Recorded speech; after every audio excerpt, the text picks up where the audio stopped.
Hello dear students, आज हमारा lecture number 8 पे हम डिस्कस करने वाले हैं इलेक्ट्रोस्टैटिक पोटेंशियल एनर्जी के बारे में। ओके बच्चों, कि इलेक्ट्रोस्टैटिक पोटेंशियल एनर्जी हम एक पॉइंट के लिए डिफाइन कर सकते हैं या नहीं, या फिर सिस्टम ऑफ चार्जेस होता है तो सिस्टम ऑफ चार्जेस के लिए हम इलेक्ट्रोस्टैटिक पोटेंशियल एनर्जी किस तरह से डिफाइन कर सकते हैं, उनके न्यूमेरिकल हम कैसे सॉल्व कर सकते हैं। बच्चों, आज का लेक्चर आपको अच्छे से आए उसके लिए आपको पहले तो पता होना चाहिए कि इलेक्ट्रोस्टैटिक पोटेंशियल क्या है, इलेक्ट्रोस्टैटिक पोटेंशियल डिफरेंस क्या है, ओके, और इलेक्ट्रिक फील्ड किस तरह से प्रोड्यूस होता है चार्ज के लिए। अगर ये सब सारी चीज़ें आपको पता होगी तो आप ये लेक्चर बहुत अच्छे से कर पाओगे। ओके, तो अभी तक हमने आगे वाले लेक्चर्स में, ये अपना 8 लेक्चर है, तो आगे वाले लेक्चर में हमने डिस्कस किया ही है कि किस तरह से पोटेंशियल डिफरेंस निकाला जाता है, किस तरह से एक पॉइंट के लिए पोटेंशियल के क्वेश्चन हम सॉल्व कर सकते हैं। एक पॉइंट के ऊपर हम पोटेंशियल ले रहे हैं तो दूसरा पॉइंट हमारा इनफाइनाइट पे हमने अज्यूम कर रखा है। तो ये सारी डिस्कशन अभी तक हमने की है। तो अब हम करने जा रहे हैं कि कोई भी सिस्टम कॉन्फ़िगरेशन की एनर्जी, पोटेंशियल एनर्जी निकालनी हो तो हम किस तरह से निकाल सकते हैं।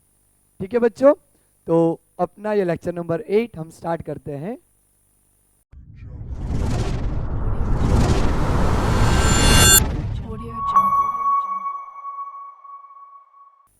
ओके, तो मैं टाइटल लगा देता हूं, इलेक्ट्रोस्टैटिक पोटेंशियल एनर्जी। बच्चों, मैंने आपको बोला कि पहले आपको पोटेंशियल पता होना चाहिए, थोड़ा सा बेसिक तो आइडिया होना ही चाहिए। अगर आपने आगे भी किया है तो आपका रिवीजन थोड़ा होना चाहिए। तो मान लो कि यहाँ पे अपना एक पॉजिटिव चार्ज है, तो इसकी वजह से आर डिस्टेंस के ऊपर यहाँ पे अगर मैं पी पॉइंट ले लूँ तो ये पी पॉइंट पे कितना पोटेंशियल क्रिएट हो रहा है, तो क्या क्यू बाय आर प्लस में, प्लस लिखना यहाँ पे जरूरी नहीं है लेकिन प्लस है चार्ज, ये हमारे लिए इंपॉर्टेंट है। क्योंकि अगर ये चार्ज माइनस में होता तो ये पोटेंशियल हमारा minus k Q by are आ जाता, क्योंकि चार्ज की साइन यहाँ पे इंपॉर्टेंट है, राइट। ओके, तो अगर चार्ज हमारा प्लस है तो प्लस के क्यू बाय आर आएगा, अगर चार्ज हमारा माइनस है तो माइनस आएगा। अगर बच्चों मैं आपको यूं बोलूं कि पी पॉइंट पे हमें पोटेंशियल एनर्जी निकालनी है प्लस क्यू की वजह से, तो पी पॉइंट पे पोटेंशियल एनर्जी आएगी 0। ओके, क्योंकि अगर एक ही चार्ज है, सिंगल चार्ज है, तो सिंगल चार्ज की पोटेंशियल एनर्जी नहीं आती, क्योंकि जब हम सिंगल चार्ज को ब्रिंग करके ला रहे हैं तो पहले से उसके ऊपर पोटेंशियल क्रिएट करने वाला कोई भी नहीं है। नहीं आइडिया रहा? सब आइडिया आएगा, 1 बाय 1 स्टेप टू स्टेप हम सारी चीजें लर्न करते हैं। ठीक है, कि किस तरह से सिंगल पॉइंट की पोटेंशियल एनर्जी 0 आती है, या इनफाइनाइट पे पोटेंशियल एनर्जी कैसे 0 आती है। अगर हम किसी सिस्टम को किसी दूसरी जगह से ब्रिंग करके अपने पर्टिकुलर जगह पे ला रहे हैं तो उसकी पोटेंशियल एनर्जी क्या बनेगी, पोटेंशियल एनर्जी का डिफरेंस किस तरह से लेना है, ये सारी चीजें हम डिस्कस करते हैं। ठीक है बच्चों, तो ये चीज आपको आइडिया रहनी चाहिए। तो इसको अब मैं मिटा के अपना जो कंसेप्ट है वो हम यहाँ पे डिस्कस कर रहे हैं। तो मान लो कि अपने पास यहाँ पे Q1 चार्ज है, ठीक है, यहाँ पे अपना P पॉइंट है, जो डिस्टेंस है P पॉइंट का वो अपना यहाँ पे R1P आप ले सकते हो, क्योंकि 1 और P के बीच का डिस्टेंस R1P है। अब बच्चों मान लो कि कहीं R पॉइंट से हमें P पॉइंट पे आना है, तो आगे हम पढ़ चुके हैं कि अगर R पॉइंट से P पॉइंट पे हमें आना हो तो हमें वर्कडन करना पड़ेगा, और ये जो वर्कडन हम कर रहे हैं वो किसके बराबर आएगा, तो वो चार्ज, जिस चार्ज को हम ब्रिंग कर रहे हैं। मान लो मैं Q2 चार्ज को ब्रिंग करके ला रहा हूं यहाँ पे, तो Q2 चार्ज को हम ब्रिंग करके ला रहे हैं, तो हम अगर R से लेके P पे पहुंच गए तो P का पोटेंशियल माइनस R का potential is equal to work done to bring a charge particle Q2 from R to P, है ना। Q2 को हम लेके आएंगे R से P के ऊपर, तो WRP डिवाइड बाई Q2, इस तरह से हमारा ये पॉइंट आएगा। तो यहाँ पे बच्चों हमने क्या किया कि ये दोनों पॉइंट के बीच में पोटेंशियल डिफरेंस कितना है वो हमने पता कर लिया। Vp minus V R is equal to W R P upon Q2, इस तरह से। तो ये हमारा पोटेंशियल डिफरेंस आ गया। ओके, अब बच्चों एक चीज जो इंपॉर्टेंट है, मान लो अगर मैं यहाँ R से नहीं बल्कि मैं इनफाइनाइट से पार्टिकल को लाता, अगर इनफाइनाइट डिस्टेंस से चार्ज पार्टिकल को लेकर आता तो यही चीज हमें किस तरह से लिखनी पड़ती कि इनफाइनाइट से P हम किसको ला रहे हैं, Q2 चार्ज को ला रहे हैं, तो Vp माइनस वी इनफाइनाइट आ जाता है ना। और बच्चों जैसे कि आपको पता है पोटेंशियल का हमारा फॉर्मूला रहता है के क्यू बाई आर। आर अभी हमारा इनफाइनाइट पे है तो के क्यू डिवाइड बाई इनफाइनाइट हमारा पोटेंशियल आ जाएगा 0, यानी इनफाइनाइट पे हमारा पोटेंशियल आता 0। तो हम इसको लिख सकते हैं Vp minus 0 is equal to W infinite to P upon Q2। Okay, और बच्चों ये W इनफाइनाइट टू P जो है वो हमने क्या किया, यहाँ पे Q2 चार्ज के ऊपर एक्सटर्नली वर्क डन किया है, यानी हम ऐसा बोल सकते हैं work done on Q2 charge by external agent. अगर हम उसको पकड़ते नहीं, ब्रिंग नहीं करते तो नहीं आ पाता वो, यानी कि हम उसके एक्सटर्नल एजेंट हैं। हमने चार्ज पार्टिकल Q2 को इनफाइनाइट पे पकड़ा, फिर हम उसको लेके आए P पॉइंट के ऊपर। तो जिस चार्ज पार्टिकल को आप लेके आ रहे हो वो W के डिनोमिनेटर में आता है, उसके ऊपर हमारे एक्सटर्नल एजेंट ने वर्क डन किया है, ठीक है। और हम कहां से आ रहे हैं, इनफाइनाइट से, तो उसके ऊपर पोटेंशियल आ जाएगा अपना 0, ये रहा, क्योंकि इनफाइनाइट डिस्टेंस पे पोटेंशियल अपना 0 होता है। और हम कहां पे आए हैं, P पॉइंट पे आए हैं, तो अब हमारा हो गया Vp is equal to W infinite से P अपॉन Q2। तो मैं अगर लिख दूं कि W इनफाइनाइट P हमारा क्या आया, Q2 into Vp। Okay, Q2 into Vp, P point पे पोटेंशियल। ओके, अब बच्चों ये W इनफाइनाइट के बदले में यहां पे लिख सकता हूं work done due to external agent. Okay, work done due to external agent on charge particle Q2 is equal to Q2P। तो यहां पे आप जिस चार्ज को वर्क करके लेके आओ, जिस चार्ज को आप ब्रिंग कर रहे हो उसका चार्ज लेना है, और पहले से जो पार्टिकल अवेलेबल है उसका पोटेंशियल लेना है। Work done due to external agent on Q2, और पोटेंशियल किसका लेना है, जो पहले से है, potential due to initial charge.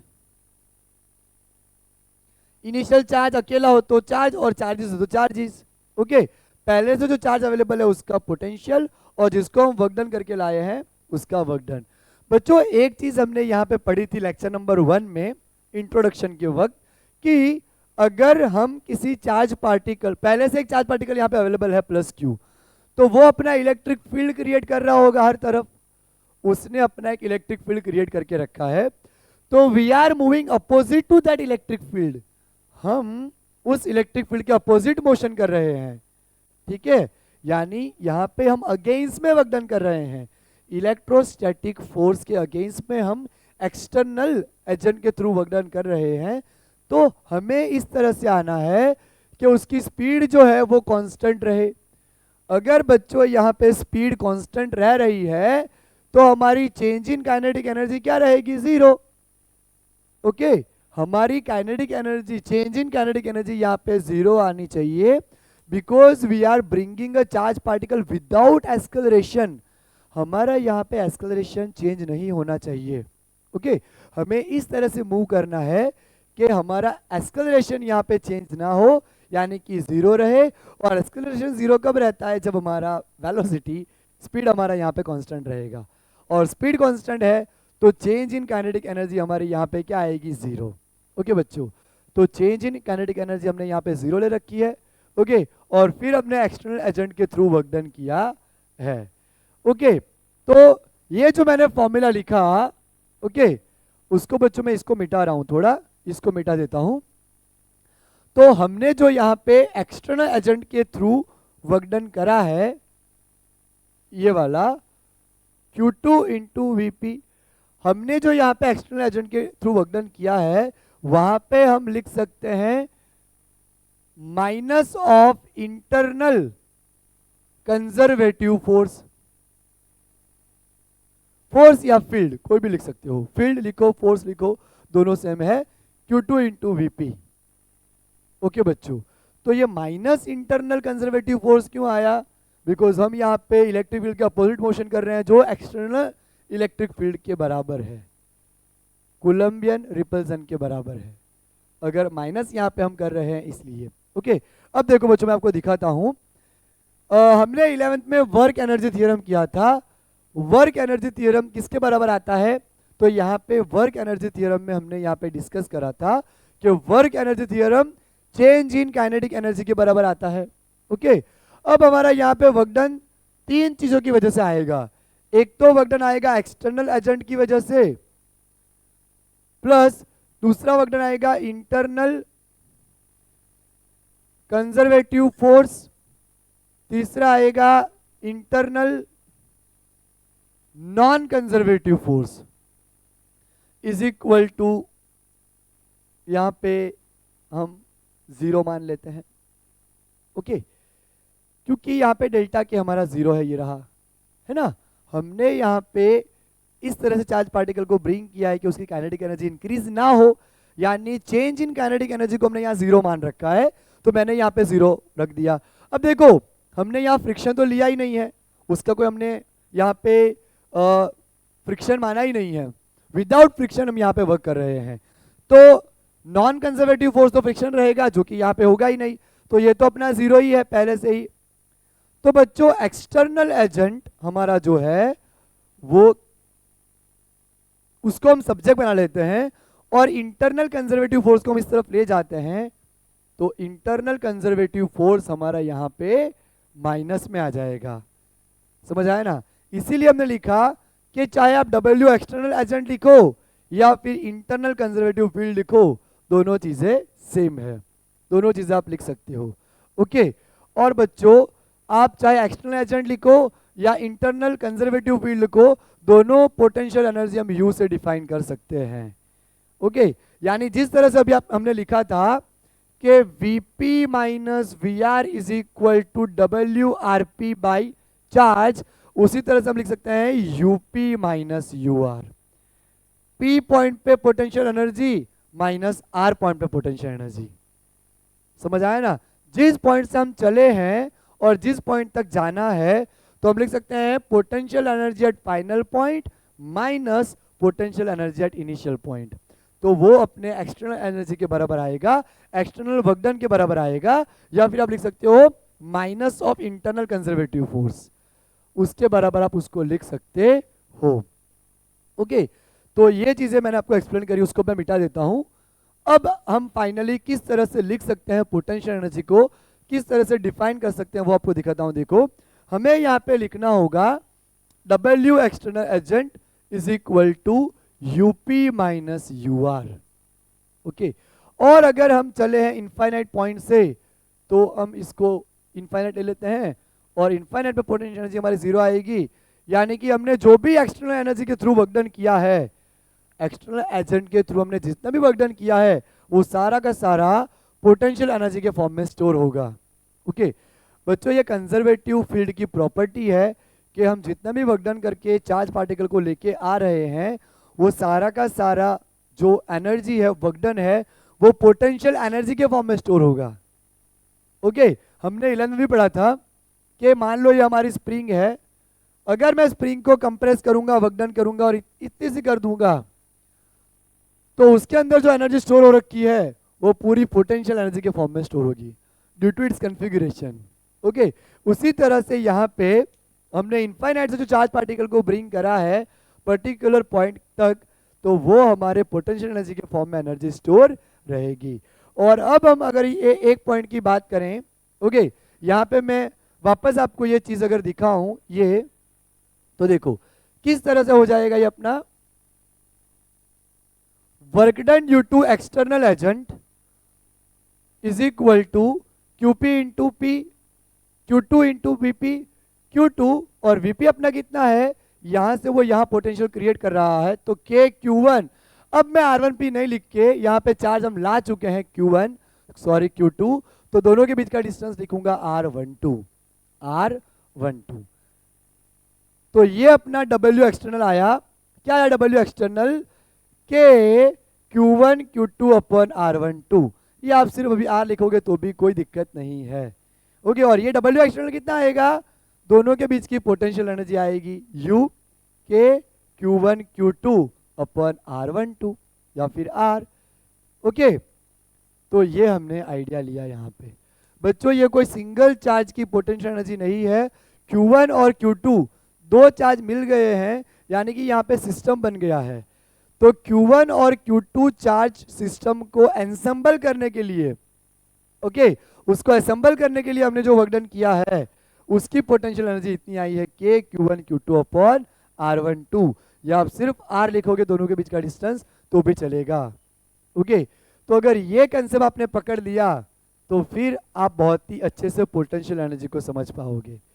Okay बच्चों, तो अब मैं ज़्यादा वापस ये बता नहीं रहा हूँ, इतना आपको ध्यान रखना है कि एक्सटर्नल एजेंट जो है वो minus of internal conservative force या फील्ड के बराबर वर्क डन आएगा, और वही वर्क डन हमारा पोटेंशियल एनर्जी के फॉर्म में स्टोर होगा। तो उसी वर्क डन को हमने यहाँ पे पोटेंशियल एनर्जी लिखा है। ओके, तो अगर मैं लास्ट टाइम आपको बता दूं तो पोटेंशियल एनर्जी किसके बराबर आएगी, work done due to external agent और work done minus of work done due to conservative force या कंजर्वेटिव फील्ड। इस तरह से आप इसको डिफाइन कर सकते हो। अब बच्चों यहाँ पे जो Q1 Q2 है उनके साइन बड़े ही महत्वपूर्ण है।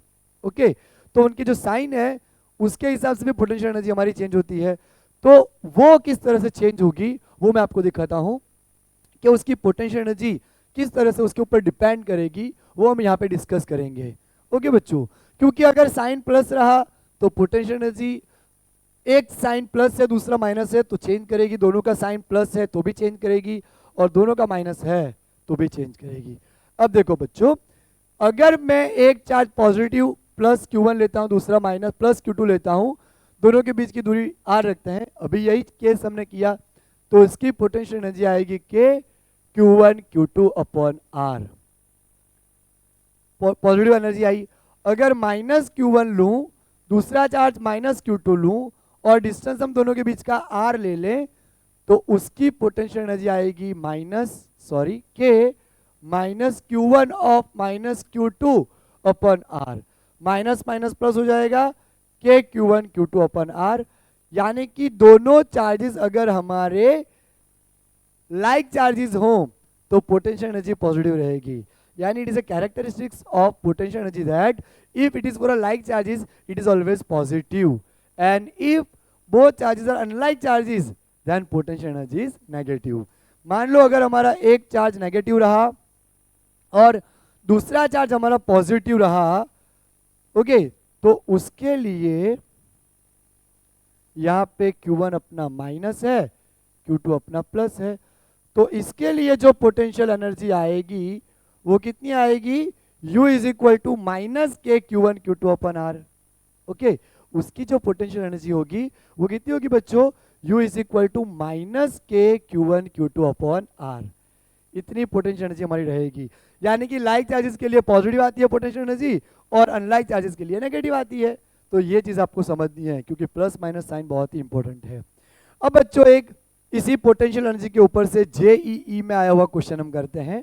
2021 का क्वेश्चन है, और किस तरह से ड्रॉप एंसेंबल होने से एक सिस्टम बन के किस तरह से पोटेंशियल एनर्जी हम पता कर सकते हैं वो हम देखते हैं। तो इसको भी मिटा देता हूं, और क्वेश्चन जो हमारा है वो बच्चों एक चीज मैं आपको दिखा देता हूं, बता देता हूं जो इंपॉर्टेंट है, फिर हम ये क्वेश्चंस करते हैं। मैं आपको ये बताना चाह रहा था कि अगर हम किसी चार्ज पार्टिकल को लेके आए और दो पॉइंट के बीच में हमने यहाँ पे पोटेंशियल एनर्जी लिखी इस तरह से, ओके, तो ये जो होगा वो हमारा होगा potential energy, electrostatic potential energy of final configuration of charges, और ये हमारा इनिशियल जो रहेगा वो electrostatic potential energy of initial configuration of charges. ये कॉन्फ़िगरेशन बहुत ही इंपॉर्टेंट है। मान लो पहले हमारे दो चार्ज यहां पे हैं कहीं पे आर डिस्टेंस पे। पहले हम सपोज करो कि Q1 को यहां लेके आए, फिर हम Q2 को लेके आए, लेकिन डिस्टेंस हमने चेंज कर दिया। मान लो मैंने 3R कर दिया। ओके, तो दोनों डिस्टेंस हमने जो चेंज करे हैं, तो पहले कुछ और पोटेंशियल एनर्जी हुआ करती थी, अब कुछ और पोटेंशियल एनर्जी है। तो ये हमारा हो गया फाइनल पोटेंशियल एनर्जी जो चेंज हुई वो, माइनस ये अपना हो गया इनिशियली जो पोटेंशियल एनर्जी थी वो। तो दोनों को हमने क्या किया, हमने चार्ज पार्टिकल को ब्रिंग करके यहाँ लाने के लिए जो चेंज आया है वो चेंज हमने यहाँ पे किया है। यानी कि चार्ज को नजदीक लाने के लिए या दूर ले जाने के लिए हमने वर्क डन किया है। तो ये जो करने के लिए हमने वर्क डन करना पड़ा है, वही वर्क डन पोटेंशियल एनर्जी के फॉर्म में स्टोर होता है। ठीक है, तो आई होप ये चीज आपको अच्छे से समझ आई होगी। ओके, कि दोनों को हम लेके आए, पहले डिस्टेंस कुछ और था, अभी कुछ और है, तो चेंज करने के लिए जो वर्क डन लगा है वो वर्क डन ही पोटेंशियल एनर्जी के फॉर्म में स्टोर होता है ना। तो अब हम JEE का क्वेश्चन करते हैं। इसको मैं मिटा देता हूं बच्चों। ओके, अब मैं क्वेश्चन लिख लेता हूं। 27, ये क्वेश्चन है JEE मेन 2021 का। 27 similar drops of mercury are maintained at 10 voltage। हर एक को हमने 10 वोल्ट पे रखा हुआ है। All these spherical drops combine into a single big drop. The potential energy of the bigger drop is। अब बच्चों में ऑप्शन लिख लेता हूं। 10 टाइम्स,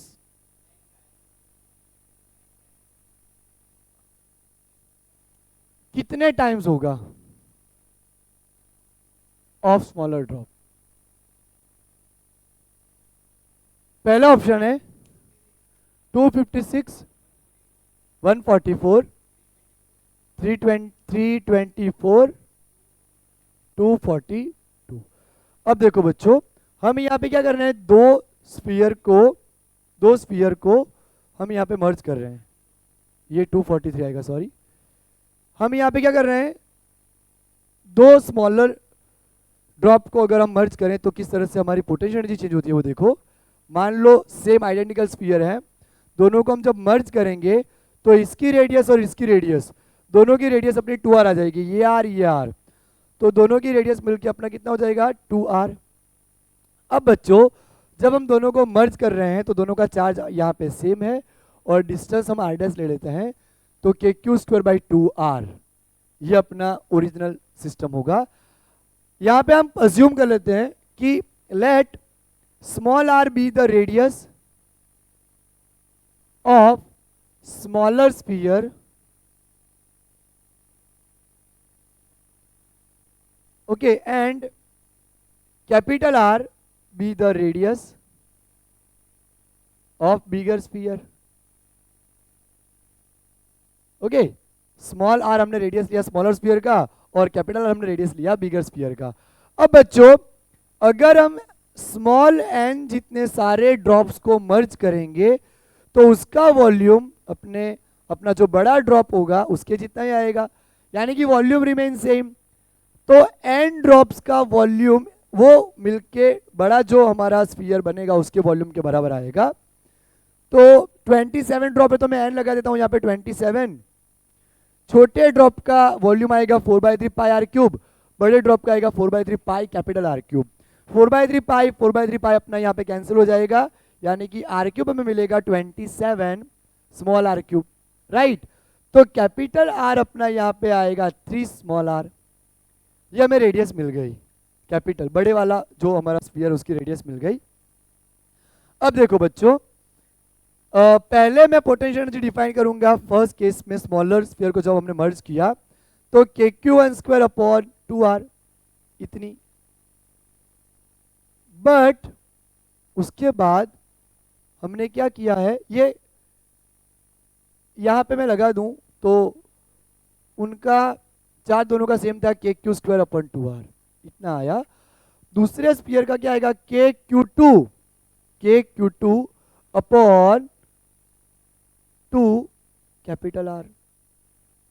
ओके बच्चों, अब देखो यहां पे Q2 का स्क्वायर कर लेंगे क्योंकि दो चार्ज है ना, तो Q2 अपना कितना है 27 टाइम्स ऑफ Q1, क्योंकि 27 स्फीयर को हमने मर्ज करे हैं, तो सारे के सारे चार्ज ऐड होके Q2 का बड़ा चार्ज आएगा, तो सबके चार्ज को हमने ऐड कर दिया, उसका होल स्क्वायर, ठीक है, उसका होल स्क्वायर डिवाइड बाई 2, और कैपिटल आर अपना कितना है स्मॉल आर, 3 इंटू आर।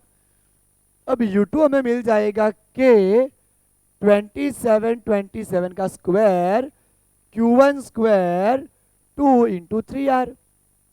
अब देखो बच्चों, के क्यू स्क्वायर अपॉन 2r, ये रहा के Q1 स्क्वायर अपॉन 2r, तो वो हमारा U1 है, तो 27 इंटू 27 U1 डिवाइड बाई 3 9 जा 27 इंटू 9 हम कर देंगे,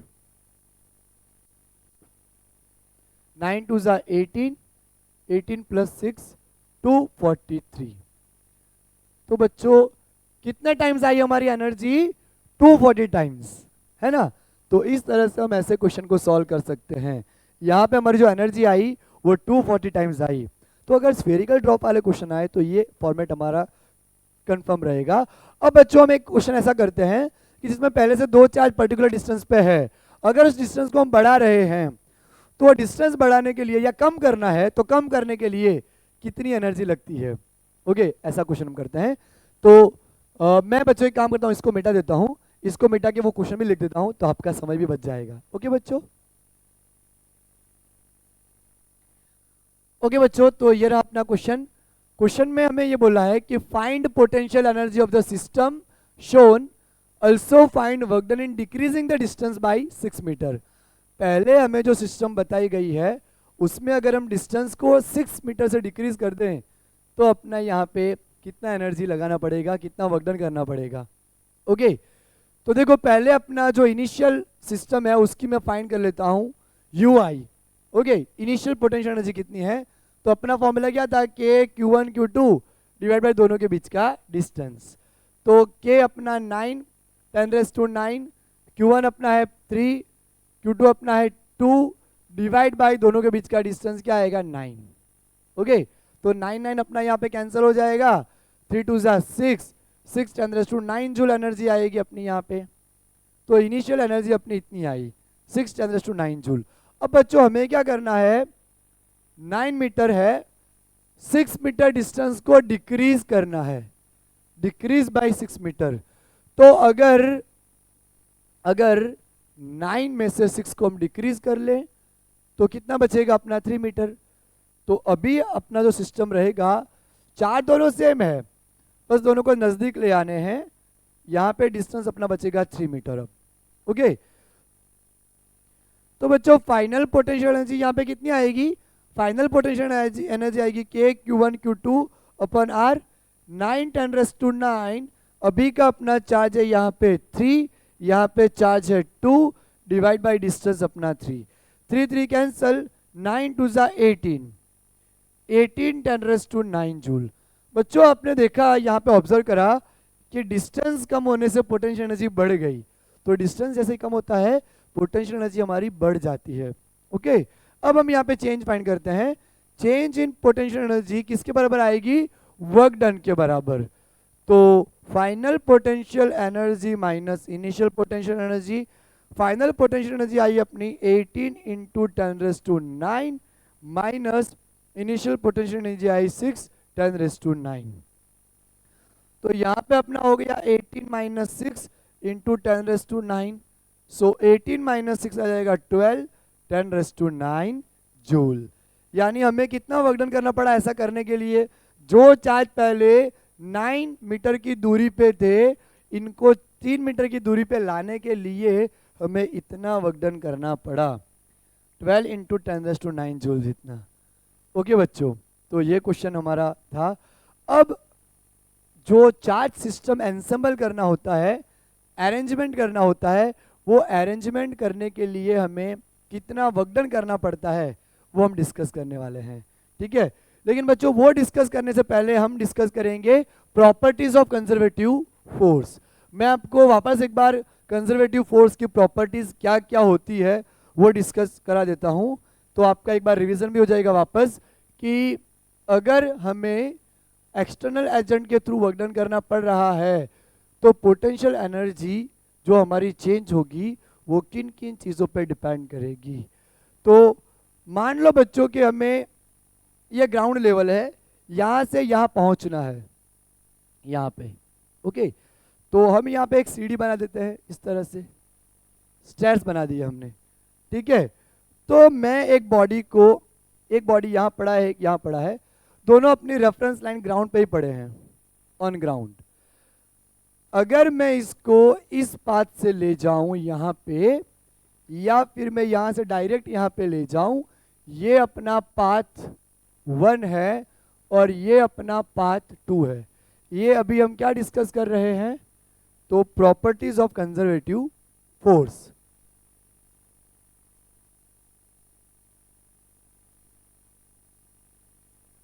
जो ऑलरेडी आप 11th में पढ़ चुके हो, ओके, चैप्टर नंबर 6 में कंजर्वेटिव फोर्स की प्रॉपर्टीज क्या क्या होती है। तो बच्चों अगर हम इस पाथ से लेके जाएं या इसमें लेके जाएं, it does not depend on path. यहाँ पे फर्स्ट पॉइंट हमारा यह आएगा कि work done on path 1 is equal to work done on path 2। मैंने आपको बताया था बच्चों कि अगर हम R पॉइंट से P पॉइंट पे मूव कर रहे हैं, चाहे आप इस रास्ते से जाओ, चाहे ये रास्ता फॉलो करो, चाहे ये एकदम लंबा वाला रास्ता फॉलो करो, या आप इस तरह से जाओ, आपको जाना है यहाँ पे, तो ये चारों वर्क डन सेम आएंगे। Okay, all work done are same. उसी तरह से यहाँ पे भी हमें इस बॉडी को यहाँ पे लेके जाना है, तो यहाँ से डायरेक्ट खींच लो, ये यहाँ से यहाँ लेके जाओ, वर्क डन हमारा सेम होना है। ओके, दूसरी बात, दूसरा पॉइंट ये है कि हम जो वर्क डन कर रहे हैं, that entire work done is stored in the form of potential energy. Okay, work done is stored in the form of potential energy. हमारा सारा का सारा वर्क डन यहाँ पे पोटेंशियल एनर्जी के फॉर्म में स्टोर होगा। तीसरी प्रॉपर्टी बच्चों, जब हम लेके जा रहे हैं पार्टिकल को, तो मान लो यहाँ पे और यहाँ पे, ये 4 पोजीशन 1 2 3 4 हम डिफाइन कर लेते हैं। यहाँ पे पोजीशन 1 2 3 4, यहाँ मैं लिख देता हूँ काइनेटिक एनर्जी, यहाँ मैं लिख देता हूँ पोटेंशियल एनर्जी, यहाँ हमारी टोटल एनर्जी।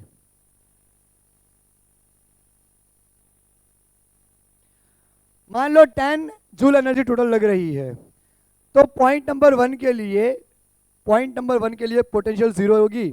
ओके, हम उसको लेके जा रहे हैं। ओके, काइनेटिक मान लो 10 है, तो 10 + 0 क्या आएगा? 10। सेकेंड पॉइंट के ऊपर आप मान लो कि काइनेटिक 7 हो गई, तो ये 3 होगी।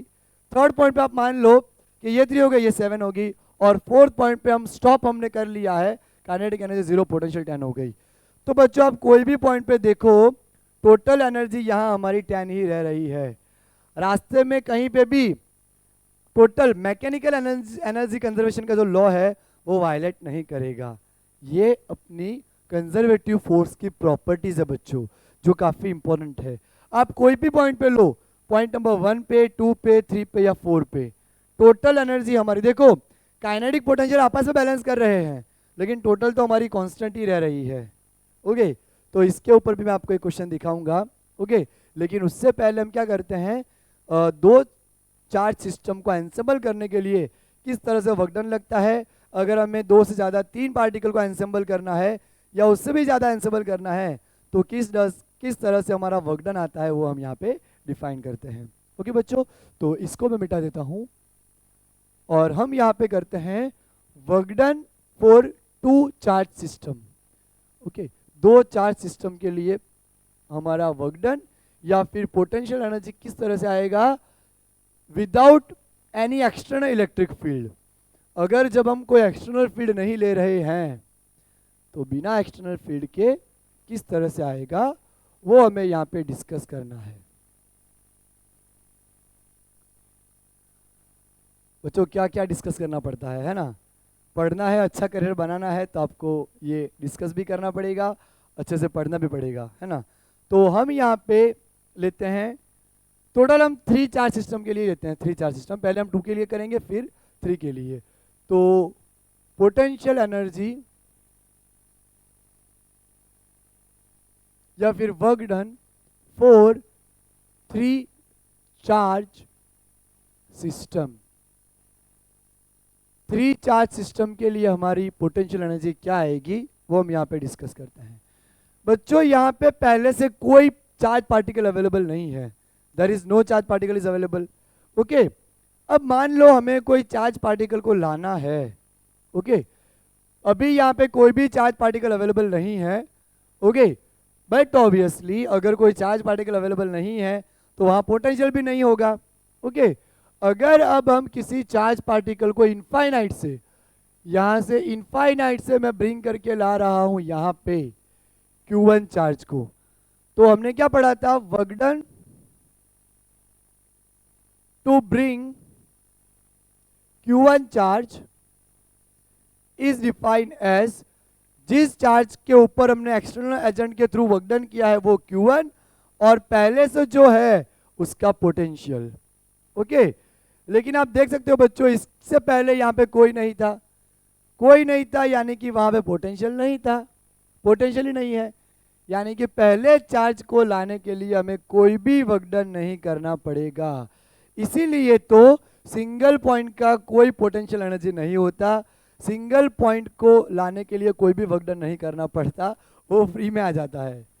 क्योंकि हम यहाँ पे चेंज जो काइनेटिक एनर्जी है वो चेंज नहीं कर रहे हैं, यानी पहला पार्टिकल जो आएगा वो हमारा मुफ्त में आ जाएगा, है ना। ये आपको ध्यान रखना है क्योंकि कोई पोटेंशियल ही नहीं है। ओके, पोटेंशियल नहीं है तो वर्क डन कैसे करना पड़ेगा, पोटेंशियल होगा तो उसके अगेंस्ट में वर्क डन करना पड़ेगा ना। कोई चार्ज होगा तो वो इलेक्ट्रिक फील्ड क्रिएट कर रहा होगा तो उसके अगेंस्ट में वर्क डन करना पड़ रहा होगा। तो हम पार्टिकल को थोड़ा सा हल्का सा धक्का भी दे दिया तो अपने आप वो चलते चलते आ जाएगा, कोई भी वर्क डन नहीं करना पड़ेगा। अब यहाँ पे पहला चार्ज पार्टिकल हमारा आ चुका है। अब मान लो हमें यहाँ पे इस पॉइंट पे P पॉइंट मान लेता हूं मैं।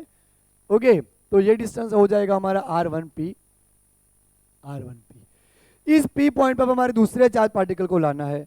ओके, तो बच्चों Q1 यहाँ P पॉइंट पे कितना पोटेंशियल क्रिएट कर रहा होगा, तो potential due to Q1 charge अपना यहाँ पे जो पोटेंशियल क्रिएट कर रहा होगा वो कितना होगा, V1 इज इक्वल टू के Q1 अपॉन R1P, इतना पोटेंशियल क्रिएट कर रहा होगा। अब हम क्या कर सकते हैं कि दूसरा हमारा जो चार्ज है उसको भी हम इनफाइनाइट से लाते हैं, यहाँ पे P पॉइंट पे ही लाना है। ठीक है, तो work done to bring Q2 charge particle at P point. मान लो अब हमें उस वहां पे P पॉइंट पे लाना है तो हम क्या करेंगे, W2 is equal to, second charge को लाने के लिए कितना वर्क डन करना पड़ रहा है, तो चार्ज पार्टिकल Q2 जिसको हम लेके आए, जिसके ऊपर हमने एक्सटर्नल वर्क डन किया, एक्सटर्नल एजेंट ने वर्क डन किया, वो Q2 और पहले से जो अवेलेबल है उसका पोटेंशियल, तो ये पोटेंशियल क्रिएट कर रहा होगा V1। तो W2 अपना हो जाएगा Q2 और V1 अपना क्या आएगा, के Q1 अपन R1P। बच्चों अब R1P की जगह पे ये P पॉइंट जो है उसकी जगह पे मैं R12 लिख दूंगा यहाँ पे, क्योंकि दोनों के बीच का डिस्टेंस अब हो गया है हमारा R12। ओके, तो सेकेंड चार्ज को लाने के लिए हमें वर्क डन करना पड़ा के Q1 Q2 अपॉन R12। दोनों के बीच में इतनी पोटेंशियल एनर्जी क्रिएट हो रखी होगी, कितनी, के Q1 Q2 अपॉन R12, है ना। तो अगर आपको पूछे दो चार्ज पार्टिकल के लिए टोटल वर्क डन, तो टोटल वर्क डन अपना इतना आएगा W1 प्लस W2। W1 यहाँ पे अपना 0 है और W2 अपना यहाँ पे K Q1 Q2 upon R12 है। तो वर्क डन अपना हो गया K Q1 Q2 upon R12 for two charge system, and that is store in the form of potential energy due to conservative force. Conservative field की वजह से, conservative force की वजह से ये पूरा का पूरा वर्क डन हमारा एनर्जी जितना आएगा बच्चों। ओके, यानी कि यहां हम लिख सकते हैं दो चार्ज पार्टिकल के लिए K Q1 Q2 upon R12। लेकिन मान लो अब हमें थर्ड पार्टिकल को भी लाना है, यहां हम P पॉइंट मान लेते हैं, इस P पॉइंट के ऊपर हमें थर्ड चार्ज पार्टिकल को लाना है। तो अगर मैं यहाँ पे थर्ड चार्ज पार्टिकल Q3 को लाता हूं, तो बच्चों इन दोनों के बीच का डिस्टेंस ऑलरेडी पता है R12। जब इसको लाएंगे तो इनका हो जाएगा R13 और इन दोनों का हो जाएगा R13। ओके, तो हम लिखेंगे to bring charge particle Q3 at P point, work done on it. अब बच्चों हमने यहाँ पे ये पॉइंट नहीं लिखा है कि दोनों का पोटेंशियल कितना होगा, वो डायरेक्टली हम कर लेंगे अब। तो थर्ड चार्ज पार्टिकल को लाने के लिए अपना वर्क डन कितना लगेगा, W3 is equal to Q3, और ये भी पोटेंशियल क्रिएट करेगा और ये भी पोटेंशियल क्रिएट करेगा। तो potential due to first and second charge particle, है ना, फर्स्ट पार्टिकल भी पोटेंशियल क्रिएट कर रहा होगा और सेकेंड पार्टिकल भी पोटेंशियल क्रिएट कर रहा होगा, दोनों पार्टिकल अपने पोटेंशियल क्रिएट कर रहे होंगे। ओके, तो बच्चों अब हमारा यहाँ पे क्या आ जाएगा, V1 जो अपना होगा वो K Q1 अपन R1P K Q2 अपन R2P, और जैसे ही हम उनको अंदर मल्टीप्लाई करेंगे Q3 को, दोनों के बीच का डिस्टेंस हम ले लेंगे, तो W3 अपना आ जाएगा K Q1 Q3 divide by R13 plus इसको अब यहां मल्टीप्लाई करेंगे इनके साथ, है ना, Q3 को Q2 के साथ कर रहे हैं मल्टीप्लाई, तो K Q2 Q3 upon R23 इतना हो गया। ठीक है, तो ये अपना थर्ड चार्ज के लिए इतना हमने वर्क डन किया, थर्ड चार्ज के लिए हमने इतना वर्क डन किया है। तो बच्चों अब total work done to arranging a three charge system और to assembling a three charge system, W हमारा क्या जाएगा, W1 plus W2 plus W3, और उसको हम लिख पाएंगे W1 अपना कहाँ गया, 0 ही था, उसको ढूंढने की जरूरत भी नहीं है। W2 K Q1 Q2 upon R12, W3 K Q1 Q3 upon R13 plus K Q2 Q3 upon R23। तो W अपना आ गया दोनों के बीच का डिस्टेंस, दोनों के चार्ज का मल्टीप्लिकेशन, दोनों के बीच का डिस्टेंस। और बच्चों ये सारा का सारा वर्क डन जो है वो पोटेंशियल एनर्जी के फॉर्म में स्टोर होगा। इसका मतलब बच्चों मैं W इज इक्वल टू यहाँ पे U लिख सकता हूँ एनर्जी, तो फाइनली यही हमारी पोटेंशियल एनर्जी आ जाएगी। ठीक है, तो यानी कि थ्री चार्ज पार्टिकल को एस्टेब्लिश करने के लिए इतनी पोटेंशियल एनर्जी लगेगी। तो बहुत ही सिंपल है बच्चों, अगर आपको थ्री चार्ज पार्टिकल के लिए पूछा है तो आप क्या करिए, दो पैर बनेगी इन दोनों की, K Q1 Q2 upon R12, ठीक है, इन दोनों की पैर बनेगी K Q2 Q3 अपन R23 प्लस इन दोनों की पैर बनेगी K Q1 Q3 अपन R13, इस तरह से। तो ये जो हमारा वर्क डन आएगा वो तीन चार्जेस को एनसेंबल करने के लिए, उनको अरेंज करने के लिए इतना वर्क डन हमें करना पड़ा, और वो सारा का सारा वर्क डन पोटेंशियल एनर्जी के फॉर्म में स्टोर हुआ। तो बच्चों अगर बोर्ड में भी आपको ये थियरी आ जाए तो इस तरह से आप प्रॉपरली उसको लिख सकते हो। ओके बच्चों, आप अगर अपनी एनसीईआरटी में देखोगे तो इसी थियोरी के बाद एक न्यूमेरिकल है कि अगर चार्ज फोर चार्ज पार्टिकल, एक प्लस क्यू, दूसरा माइनस क्यू, तीसरा प्लस क्यू, वापस चौथा माइनस क्यू, तो अगर उनको एनसेंबल करना है हमें तो कितना वर्क डन करना पड़ेगा, उसके लिए वो हमने डिफाइन करना है। तो बच्चों इसको मैं मिटा देता हूँ और वो क्वेश्चन भी मैं यहाँ पे वो डायग्राम ड्रॉ कर लेते हैं हम। एक पे प्लस क्यू, फिर माइनस क्यू, फिर वापस प्लस क्यू, फिर वापस माइनस क्यू, और दो ए और बी उसके दोनों क्वेश्चन में एनसीईआरटी का एग्जाम्पल नंबर 2.4 आपको कराता हूँ। ठीक है बच्चों? ओके बच्चों, तो हमारा क्वेश्चन क्या है कि जो 4 चार्ज पार्टिकल्स हैं, ए पे प्लस क्यू, बी पे माइनस क्यू, सी पे प्लस क्यू, डी पे माइनस क्यू, इनको एनसेंबल करने के लिए कितना वर्क डन करना पड़ेगा। तो बच्चों ऐसे क्वेश्चन में पहले आपको नंबर ऑफ चार्ज देख लो। नंबर ऑफ चार्ज अगर 4 है तो कितनी पेयर बनेगी एनर्जी की, पोटेंशियल एनर्जी की कितनी पेयर बनेगी, वो आपको आइडिया आना चाहिए। तो बच्चों आप NC2 फॉर्मूला से निकाल सकते हो, लेकिन बायोलॉजी वाले बच्चों को कंफ्यूजन ना हो तो मैं आपको सिंपल तरीके बता देता हूं कि नंबर ऑफ पेयर्स अगर आपको फाइंड करने हैं तो आप इस फॉर्मूला से कर सकते हो, n ब्रैकेट में n-1/2। मान लो यहाँ पे 4 चार्जेस है, 1 2 3 4, तो n की जगह 4 रख दो, 4 4 - 1 डिवाइड बाई 2, 4 4 - 1 3 डिवाइड बाई 2, 2 2 जा 4, 3 2 जा 6। तो बच्चों यहाँ पे 6 पेयर बनेगी। यहाँ पे कितनी पेयर बनेगी? 6। देखो कौन कौन सी, तो पहले हम ए बी ले लेंगे। ए बी बच्चों रिपीट नहीं होनी चाहिए, ए बी और बी ए दोनों का सेम आएगा क्योंकि स्केलर क्वांटिटी है वर्क डन और पोटेंशियल एनर्जी, तो रिपीट नहीं होना है। तो ए बी एक, फिर एक ए सी, फिर एक ए डी, मैं इक्वल नहीं लिख सकता यहाँ पे, पेयर लिख रहा हूँ, ए डी, फिर A B A C A D, हो गई। अब इसके साथ लो बी सी, फिर बी डी, हो गई। ओके, और एक ये दो की सी डी, 1 2 3 4 5 6। तो एकदम आसान तरीका है। ओके, अगर आपको ये भी नहीं करना हो तो हम यहाँ पे पहले हमने पेयर पता कर ली कि 6 पेयर आएगी। ठीक है बच्चों, मान लो ट्राइंगल है, यहाँ पे एक चार्ज, यहाँ पे एक चार्ज, यहाँ पे एक चार्ज, टोटल 3 चार्जेस है।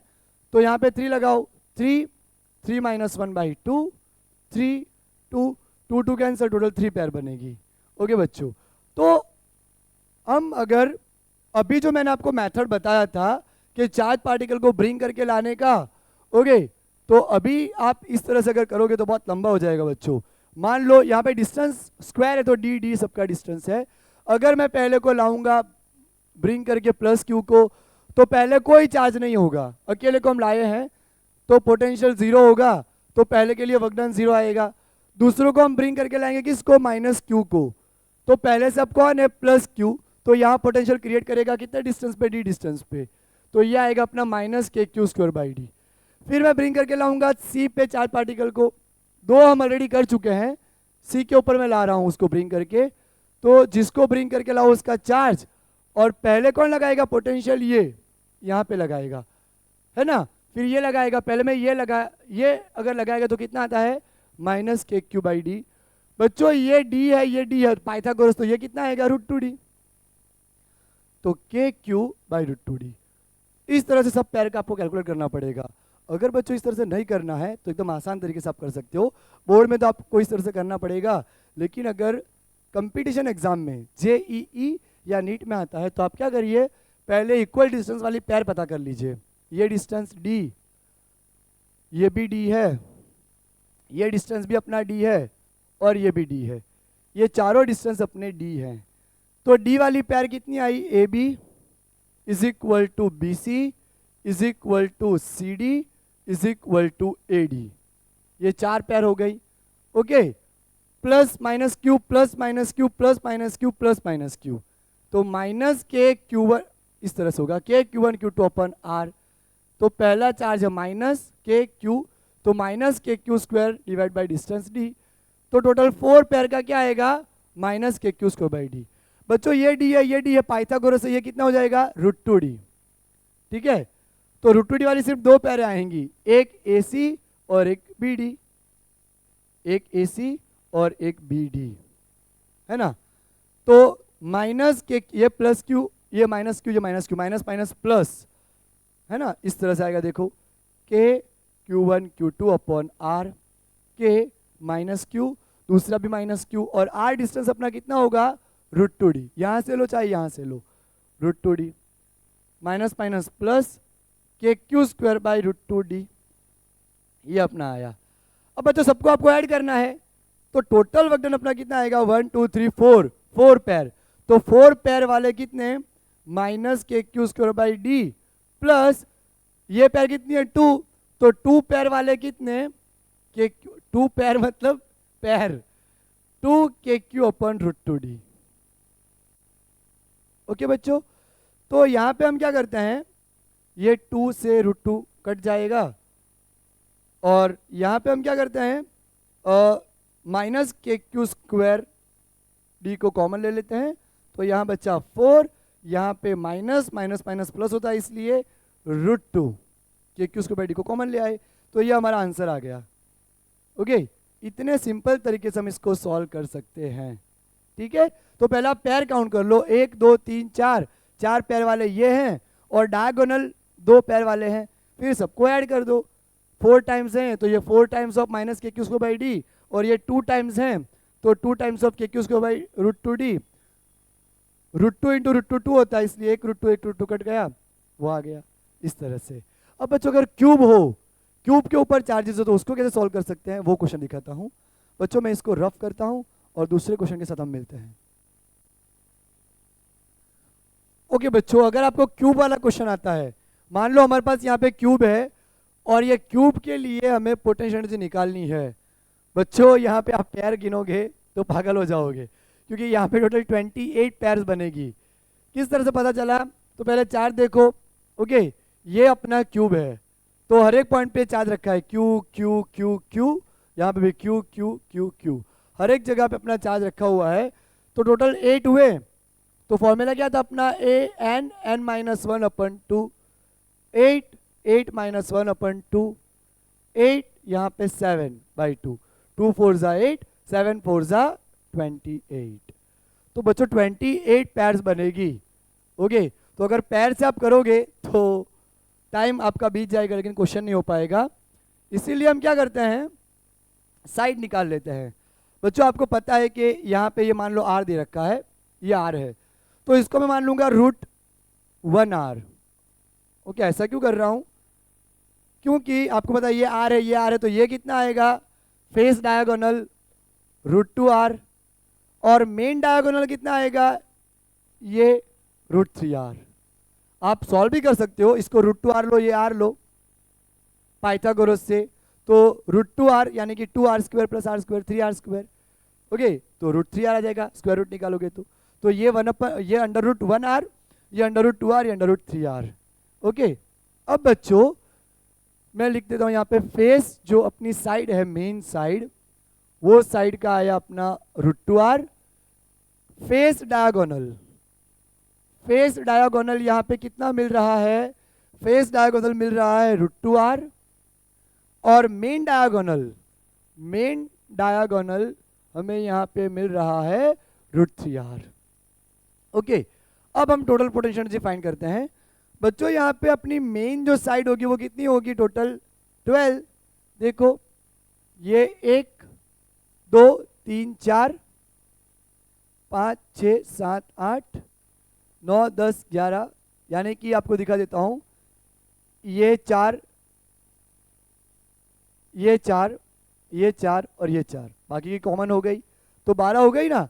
टोटल 12 साइड्स आएंगी, तो 12 time k q square upon root 1r, root 1 तो 1 ही होगा, ठीक है, प्लस अब फेस डायगोनल, तो फेस डायगोनल भी कितनी आएंगी, इसके लिए 2, एक ऐसे है ना, एक ऐसे, इन दोनों के बीच का डिस्टेंस 2 हुआ, 2 2 4 2 6 2 8 10 और 12, टोटल 12 होगी। तो 12 k q square by root 2r, plus, और बच्चों मेन डायगोनल इस कोने से लेके इस कोने तक, यानी ये वाला, ये 1 ये 2 है ना, और यहां से 3 और यहां से 4, टोटल 1 2 3, हर एक एंगल को जोड़ना है, इस एंगल को इसके साथ, इसको इसके साथ, है ना, इसको इसके साथ, हर एक एंगल को जोड़ना, तो टोटल 4 डायगोनल मिलेंगे। ओके, तो 4 अपने मेन डायगोनल मिलेंगे, जो 4 कोने हैं उन सबको क्रॉस में आप जोड़ोगे तो 4 डायगोनल मिलेंगे ना, तो 4k² बाई √3r। तो बच्चों आपको पता हो कंसेप्ट, तो ये 1 मिनट भी नहीं होता और सॉल्व होता है। ये हमारा आंसर आ गया। अगर आपको 4k² बाई r कॉमन निकालना है तो यहाँ कितना बचा 3 प्लस यहाँ कितना बचा 3 बाई √2, यहाँ कितना बचा 4k² बाई r कॉमन निकल गया 1/√3। इस तरह से हो जाएगा। तो ऑप्शन आप देख के फिर सिलेक्ट कर सकते हो। ठीक है। अब बच्चों हम कंजर्वेशन एनर्जी भी हमने पढ़ा कि वो भी प्रॉपर्टी में आता है और इसके क्वेश्चन हम उस तरह से भी सॉल्व कर सकते हैं, क्योंकि कंजर्वेशन ऑफ एनर्जी में काइनेटिक प्लस पोटेंशियल दोनों आता है। तो पोटेंशियल किस तरह से सॉल्व करते हैं, या अगर हमें स्पीड पता करनी हो किसी भी पॉइंट पे तो हम पता कर सकते हैं। तो बच्चों लास्ट क्वेश्चन हम यहाँ पे डिस्कस करते हैं।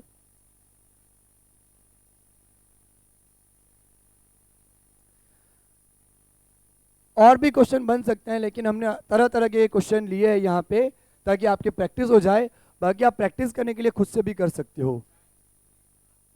Charge Q with mass m is released from rest position as shown in figure। हमें बच्चों स्पीड निकालनी है। फाइंड स्पीड ऑफ पार्टिकल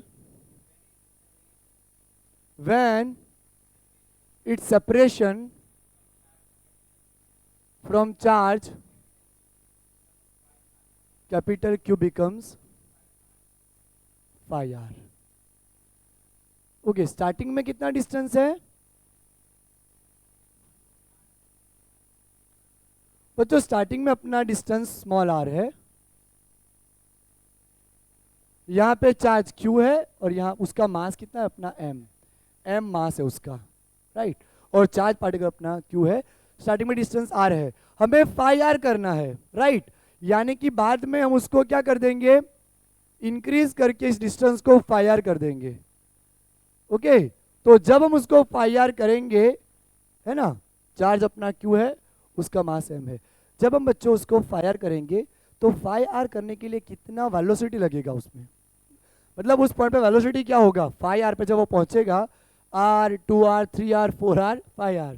तो जब वो phi r पे पहुंचेगा तो उसका वेलोसिटी क्या होगा? तो according to conservation of mechanical energy क्या आएगा, initial kinetic energy plus initial potential energy is equal to final kinetic energy plus final potential energy. तो इनिशियल काइनेटिक एनर्जी हमारी आएगी VI², पोटेंशियल एनर्जी आएगी KQ1 Q2 upon R is equal to KQ1 Q2 upon R1 R2 plus, sorry ये मैंने potential energy पहले लिख दी, half mvf²। बच्चों यहाँ पे इनिशियल वेलोसिटी 0 रहेगा बट ऑब्वियसली, और फाइनल वेलोसिटी हमारा v रहेगा। ओके, तो ये अपना आ जाएगा 0 के चार्ज पार्टिकल है कैपिटल Q, यहाँ पे चार्ज पार्टिकल है स्मॉल q, दोनों के बीच का distance r is equal to k, charge तो वही है capital Q small q, distance phi r, और यहाँ पे वेलोसिटी हो जाएगी mv², हाफ mv²। ये तो अपना 0 हो गया। इसको बच्चों हम इधर लाएंगे तो क्या हो जाएगा, k capital Q small q divide by r minus k capital Q small q by phi r is equal to half mv²। LCM लेंगे तो एलसीएम अपना यहाँ आएगा phi, तो phi k capital Q minus k capital Q small q divide by phi r is equal to half mv²। बच्चों phi k q minus k q तो क्या हो जाएगा 4k q by phi r is equal to half mv²। 2 ऊपर जाएगा तो क्या हो जाएगा 8, तो v² is equal to 8 k capital Q small q और phi m r। ठीक है बच्चों, रूट निकाल लेंगे तो under root 8 k capital Q small q by phi m r। तो phi r सेपरेशन पे इतनी स्पीड रहेगी बच्चों। तो आपको मिनिमम स्पीड पूछ सकते हैं, ऐसा पूछ सकते हैं एक चार्ज पार्टिकल है दूसरा है, तो what is the minimum distance of closest approach, नज़दीक जाएगा तो कितना मिनिमम डिस्टेंस रहेगा, ये सारे क्वेश्चन आप इसी फॉर्मूला से सॉल्व कर सकते हो। ठीक है बच्चों, प्रैक्टिस करते रहिए। हम मिलेंगे अपने लेक्चर नंबर 9 में। Bye everyone.